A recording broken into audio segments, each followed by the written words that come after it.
दोस्तों, मेरा नाम अरविंद जोशी है और आपका हमारे फाइनेंशियल रिलीज वीडियो में स्वागत है। आज हम आपके सामने एक फिर से नई एसआईपी के बारे में बात करने वाले हैं। भारत में एसआईपी निवेशकों के पिछले कुछ वर्षों में अभूतपूर्व वृद्धि देखी होगी, यानी छोटे शहरों में भी अब इसकी वृद्धि हो रही है। धीरे धीरे लोग इसमें इंटरेस्ट ले रहे हैं और एसआईपी धीरे धीरे अपना स्वरूप बड़ा करती जा रही है। यदि आप जानते हैं कि हम छोटी सी राशि को भी कितनी बड़ी संपत्ति में बदल सकता है। एसआईपी यानी एक सिस्टमेटिक इन्वेस्टमेंट प्लान, जहां पर आप हर महीने एक तय राशि निश्चित करते हैं, बाजार के उतार चढ़ाव को कम करते हैं और आपका एक अनुशासनात्मक निवेश आपको एक नई ऊंचाई पर ले जाता है और आपका पैसा बहुत शानदार बनता है। नए निवेशक आमतौर पर कई समस्याओं का सामना करते हैं क्योंकि उनको ये पता नहीं होता है कि कौन सा निवेश सही विकल्प है, बाजार के स्थिति से डरना है या नहीं, कौन सा गलत है, कौन सा सही है और कैसे करना है। तो आप ये सब चिंता छोड़ दीजिए, हम आपके लिए यहाँ पर एक शानदार और बेहतरीन एसआईपी के बारे में जानकारी देने वाले हैं। आज हम जिस एसआईपी के बारे में बात करने वाले हैं वो है एक्सिस मल्टी कैप फंड। यह मल्टी कैप फंड है जो बड़े, मध्यम और छोटे यानी कि लार्ज, मिड कैप और स्मॉल कैप का पैसा डालता है और पिछले 3 सालों में लगभग इसने 24% का अपना रिटर्न दिया हुआ है। चलो आइए हम इस वीडियो को शुरू करते हैं। धन्यवाद। तो दोस्तों, एक्सिस मल्टी कैप फंड, आज हम यहाँ पर संपूर्ण जानकारी इसके बारे में आपको बताएंगे। Large cap, mid cap, small cap, एक फंड में संपूर्ण एक्सपोजर, यानी यह जो मल्टी कैप फंड है उसका एक्सपोजर इन तीनों में रहता है। तो आइए शुरुआत करते हैं अपने एक फंड के बारे में संपूर्ण जानकारी। यह जो वीडियो हम बना रहे हैं वो सिर्फ शैक्षणिक अवेयरनेस के लिए, शैक्षणिक ज्ञान के लिए है, ताकि आपको मार्केट के बारे में, एसआईपी के बारे में पता चले।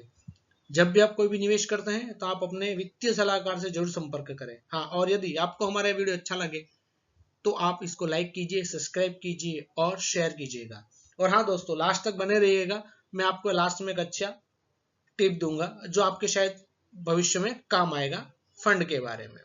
तो शुरुआत करते हैं। अब इसमें आपको समरी बता रहा हूं मैं। एक्सिस मल्टी कैप फंड, दो तरह के फंड है, डायरेक्ट और रेगुलर। अभी जो आज की हाल का जो डेट है 29 तारीख तक का, तो 19 रुपया 29 पैसा इसका एनएवी रहा है और रेगुलर का 18.33 रुपए। टोटल इसका आउम है 9,099 करोड़ रुपए।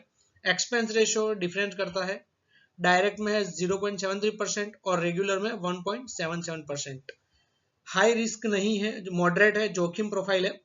मल्टी कैप फंड जो अप्रोच करता है वो एक्सिस मल्टी कैप एक डाइवर्सिफाइड, यानी अलग अलग टाइप की जो कंपनियां हैं उसमें ये पैसा लगाता है। जैसे लार्ज में है, मिड कैप है और स्मॉल कैप है। साथ ही यह निवेशकों के लिए एक लचीला यानी फ्लेक्सिबिलिटी भी प्रोवाइड करता है, जहां पर फंड मैनेजर अपने हिसाब से मार्केट के उतार चढ़ाव के हिसाब से अपना आपका पैसा लगाते हैं। अब यह जो दीर्घकालिक के लिए होता है, यानी इसमें यदि आपको बैलेंस बनाना है तो कम से कम 5 वर्ष या उससे अधिक आपको रहना पड़ेगा, तभी आपकी जो भी पूंजी है उसका आपको एप्रिसिएशन मिलता है, यानी आपने जो भी लक्ष्य निर्धारित किया है वो आपको मिलता है। तीसरा पॉइंट है, इनके पास जो भी फंड प्रोफेशनल फंड मैनेजमेंट है, यानी बॉटम ऑफ स्टॉक पिकिंग और फंडामेंटल रिसर्च का उपयोग करके ही ये अपना पोर्टफोलियो बनाते हैं। मतलब जिस कंपनी में भी ये पैसा लगाते हैं उस कंपनी के बैलेंस शीट देखते हैं, उसका परफॉर्मेंस देखते हैं पिछले 5-6 सालों का, 10 साल का, 20 साल का, और इसके हिसाब से आपका जो भी पैसा है वो उन फंडों में लगाया जाता है और आपका जो भी पैसा है वो बाजार के अनुसार लगाया जाता है, लार्ज, मिड और स्मॉल कैप के। साथ ही इसमें वो कंपनियों की क्वालिटी भी फोकस करते हैं और ये सेबी के जो भी नियम है उसके अनुसार इसमें फंड लिया जाता है। मल्टी कैप फंड होता क्या है? मल्टी कैप फंड यानी कि हर कैटेगरी में कम से कम 25% का निवेश अनिवार्य है। जैसे लार्ज कैप फंड है तो मिनिमम 25% है, मिड कैप है 25% है, स्मॉल कैप है 25% है। और जो भी 25% रहता है वो फंड मैनेजर को छूट दी रखी है ताकि वो बाजार के बुल या बियर, बुल मतलब ऊपर जाता है, बियर मतलब नीचे आता है, जब भी मार्केट अप या डाउन रहता है तो जो भी फंड मैनेजर है वो मार्केट के हिसाब से उस 25% जो पैसा बचा उसका निवेश करते हैं ताकि आपका जो भी पैसा लगा हुआ है मार्केट में वो स्टेबल रहे और आपको एक मॉडरेट बेनिफिट मिलता रहे। अब इससे होता क्या है कि आपका जो भी डाइवर्सिफाइड पैसा है वो आपको, आपका जो पैसा उसको संतुलित करता है और आपको लॉस कम रहता है और यह सुनिश्चित करता है कि आपको पूरे बाजार का एक्सपोजर मिले। अब हम यहाँ देखते हैं इसका परफॉर्मेंस कैसा रहा है। हिस्टोरिकल डेटा में देखते हैं CAGR। एक साल में इसने 4.15% रिटर्न दिया है, 3 साल में 22%, और जब से शुरुआत हुई उसके तो 18.72% इसने रिटर्न दिया हुआ है। यानी लॉन्ग टर्म में बहुत ही शानदार मार्केट लेता है और अल्प अवधि में आप इसको 3 साल के लिए भी रख सकते हैं, लेकिन स्थिर प्रदर्शन हो साथ ही मार्केट के हिसाब से, क्योंकि मार्केट जो भी प्रदर्शन करता है वो global clues, politics, gold, crude, उन सब के आधार पर ही आपका मार्केट चलता है, इसलिए ये भी बहुत ध्यान रखना जरूरी है। अब इससे लाभ क्या होते हैं, एडवांटेज क्या है? जो भी डाइवर्सिफिकेशन है वो एक संतुलित एक्सपोजर देता है, जिसके कारण आपका जो पैसा है वो 40 से 60% स्टॉक होता है, जो आपके रिस्क को बहुत कम कर देता है, मतलब इक्विटी में भी लगता है तो आपके रिस्क को कम करता है, क्योंकि लार्ज कैप में भी है 25%, मिड में भी है और 25% स्मॉल में भी है। अब दूसरा इसमें फायदा ये है कि फ्लेक्सिबिलिटी इन स्ट्रेटेजी, यानी जो भी फंड मैनेजर है उनको जो भी रेगुलेटरी है उन्होंने लचीलापन, फ्लेक्सिबिलिटी की छूट दी है कि वो निर्धारित मार्केट में निर्धारित परसेंट का जो भी हिस्सा है वो रिटर्न को बढ़ाया घटा सकते हैं। लगता है कि मार्केट अच्छा चल रहा है तो उसमें वो उसको उस कंपनी में डाल सकते हैं, वो कर सकते हैं। दूसरा कॉस्ट एफिशिएंसी है, इसमें जो भी एक्सपेंस रेशियो है डायरेक्ट प्लान का वो है 0.73%, यानी बाकी जो भी इंडस्ट्री है उससे प्रतिस्पर्धा में काफी कम है। और यह फंड उनके लिए है जो लोग अब बार पैसा अपना इन्वेस्ट करके 5-6 साल के लिए भूल जाए, यानी उनको 5 साल तक हिलाना नहीं है। दूसरा, जो बार बार इसको देखते नहीं है कि आज कितना बढ़ा है कल कितना बढ़ा है, क्योंकि रोज रोज देखने से कभी पैसा बढ़ता नहीं है। इसके फायदे, टैक्स, इसमें 1.25 लाख का लाभ आपको टैक्स फ्री है, वो भी 1 साल से अधिक हो तो। उसके बाद 12.5% टैक्स लगेगा, यानी 1.25 लाख तक आपका जो भी पैसा है वो टैक्स फ्री होता है। STCG यानी शॉर्ट टर्म कैपिटल गेन, इस पे 20% फ्लैट है, यानी 1 साल पहले आप पहले निकलते हो तो आपको 20% जो भी है उस पर टैक्स लगेगा, और ये फिक्स्ड डिपॉजिट से अच्छा प्रदर्शन दे रहा है, यानी मिनिमम 12% आपको मिलता ही मिलता है। SIP फ्रेंडली, आप इसमें शुरुआत न्यूनतम निवेश आप 100 रुपए 500 रुपए शुरुआत कर सकते हैं, बाकी आप 1000 2000 3000 5000 तक आप शुरुआत कर सकते हैं।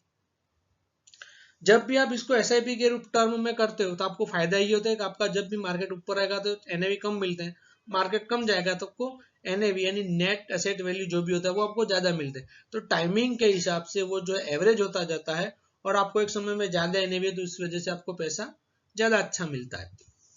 प्रोसेस ड्रिवन अप्रोच है, यानी क्वालिटी पे फोकस करते हैं। इनका विश्वास ये है कि बॉटम स्टॉक पिकिंग, यानी जो भी अभी स्टॉक परफॉर्मेंस इसका बहुत अच्छा था पास्ट में, लेकिन अभी कुछ कारणों से वो दबा हुआ है, फंडामेंटल बहुत शानदार है कंपनी का तो वो उस पर जोर देते हैं, और लवधी अवधि में आपको वेल्थ क्रिएशन करे उसमें ये फायदा देते हैं, इसलिए वो ऐसे स्टॉक का चयन करते हैं जहां पर ज्यादा से ज्यादा इन्वेस्टर्स को फायदा हो। अब इसमें प्रॉब्लम क्या है, यानी चुनौती क्या हो सकती है? हायर वॉलेटिलिटी, क्योंकि बुल मार्केट में क्या होता है कि जो भी मिड और स्मॉल कैप है वो रिटर्न बढ़ाते हैं, लेकिन बियर मार्केट यानी जब भी मार्केट गिरता है तो लार्ज कैप फंड में से अधिक हो सकती है। यह फंड लो रिस्क नहीं है, यानी हायर वॉलेटिलिटी होता है, क्योंकि जब भी मार्केट तेज होता है तब मिड और स्मॉल मार्केट वो नीचे जाते हैं, गिरावट ज्यादा हो सकती है लार्ज फंड कैप से ज्यादा। दूसरा, और सेक्टर रोटेशन और मार्केट कैप एलोकेशन पूरी तरह फंड पे निर्भर है। फंड मैनेजर अपनी शैली बदल सकता है। एग्जिट लॉस, 1 वर्ष से पहले रिडीम करने पर 1% एग्जिट लॉस लगता है, यह शॉर्ट टर्म लिक्विडिटी के लिए उपयुक्त नहीं है। निवेश करने से पहले ये जरूर समझे कि आपके पोर्टफोलियो का 25 से 50% जो है वो मिड और स्मॉल कैप में होता है, जो इसे moderate to high risk category में रखता है। तो आपको ये सब सोच समझ के आपको इन्वेस्टमेंट करना है, और ध्यान रहे जब इन्वेस्ट करें तो आप अपने फंड मैनेजर से सलाह जरूर लें, आपके जो वित्तीय सलाहकार उनसे जरूर लें। और हाँ, यदि आपको हमारा वीडियो अच्छा लगता है शेयर करें, लाइक करें, सब्सक्राइब करें। साथ ही आप हमारे ब्लॉग को भी विजिट कर सकते हैं, जिसका मैं साइट की जो वेबसाइट है मैं आपको डिस्क्रिप्शन में लिख दूंगा, जहां से आप हमारे ब्लॉग पे जा सकते हैं। जाकर आप इन सभी एसआईपी के बारे में अधिक से अधिक जहां शानदार जानकारी ले सकते हैं। वहां पर पूरी जानकारी लिखी हुई है। साथ ही आप वहां पर यदि आपको लगता है कि हमारी जानकारी अच्छी है तो वहां पर लाइक कीजिए, सब्सक्राइब कीजिए और शेयर कीजिएगा। आगे बढ़ते हैं। अब ये किसके लिए है, तो हम ये समझ लेते हैं जो लंबी अवधि का नजरिया हो, यानी 5 से 7 साल का प्लस का जिनका गोल है, जोखिम उठाने की क्षमता है, यानी उसको ये लगता है कि 2-2 हजार रुपया करके मैं कर सकता हूँ, लंबे समय तक बने रखता हूँ। दूसरा, जिसका वेल्थ क्रिएशन ही उद्देश्य हो, यानी उसको ये पता है कि मेरे को पास कुछ समय के बाद पैसे मुझे जरूरत पड़ेगी, मुझे ये पैसा है साइड में रखना है। और अंतिम, जो शेयर बाजार के बारे में जिसको समझ हो या समझने की कोशिश करता हो, इसके लिए आपको निरंतर न्यूज चैनल देखते रहना चाहिए।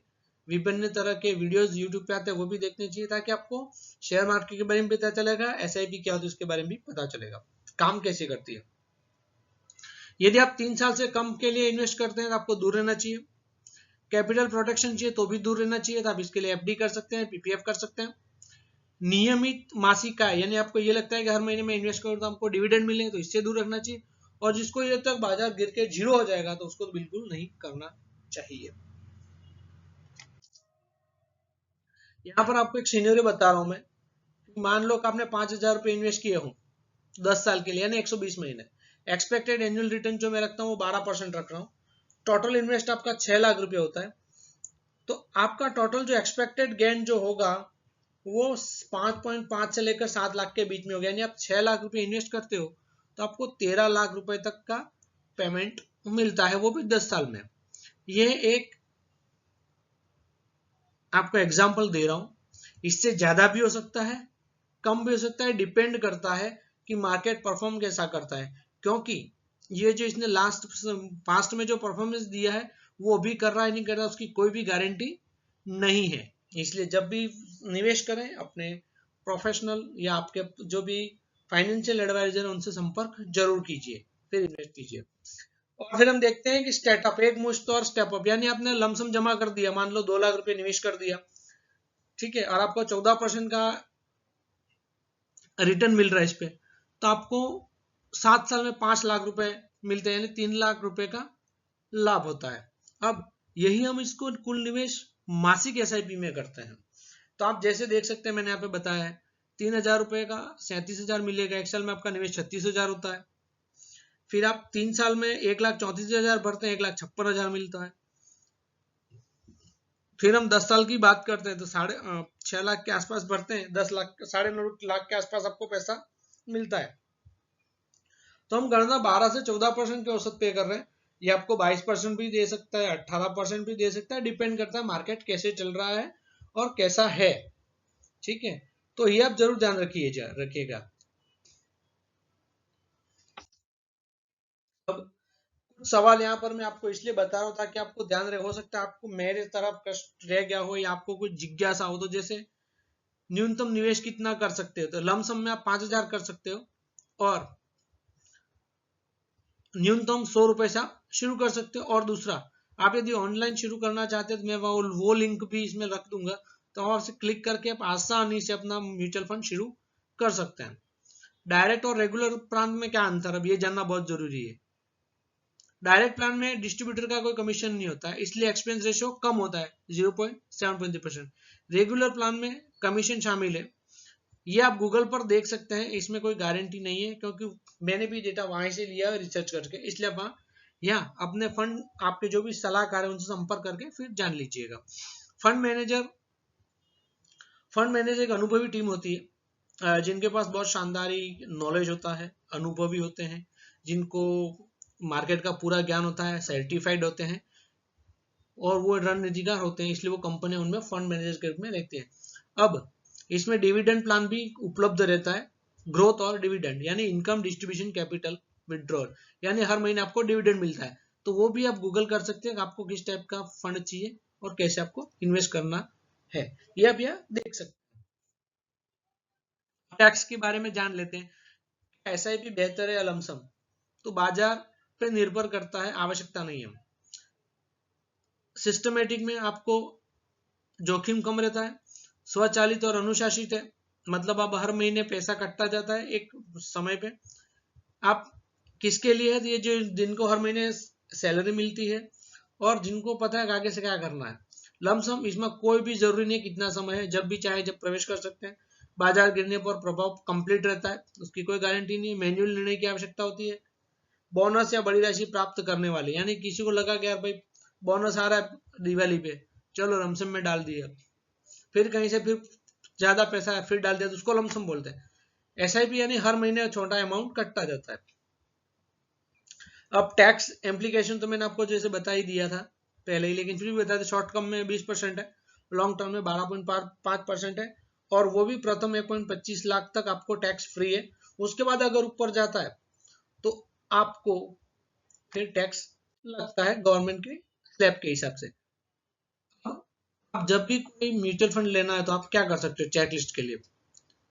सबसे पहले आपको ये देखना है कौन सा प्लान लेना है, डायरेक्ट प्लान लेना है, ग्रोथ प्लान लेना है, कितने साल तक, कितने साल का लेना है, बजट क्या है, क्या आप इसको सहन कर सकते हैं, फिट है या नहीं है। अब कहां से आप इसको देख सकते हैं? तो एमपी यूटिलिटी, एमएफ यूटिलिटी है जो आप देखते हैं निवेश सही है, म्यूचुअल फंड सही है, वो है। फिर आप एनजे की साइट पे जा सकते हैं, कोटक महिंद्रा की साइट पे जा सकते हैं, गूगल पे भी जा सकते हैं, मनी कंट्रोल पे भी जा सकते हैं, और फिर एमपी की साइट है जहां पर आपको कंप्लीट हर डिस्ट्रीब्यूटर का आपको पूरे इंडिया का डेटा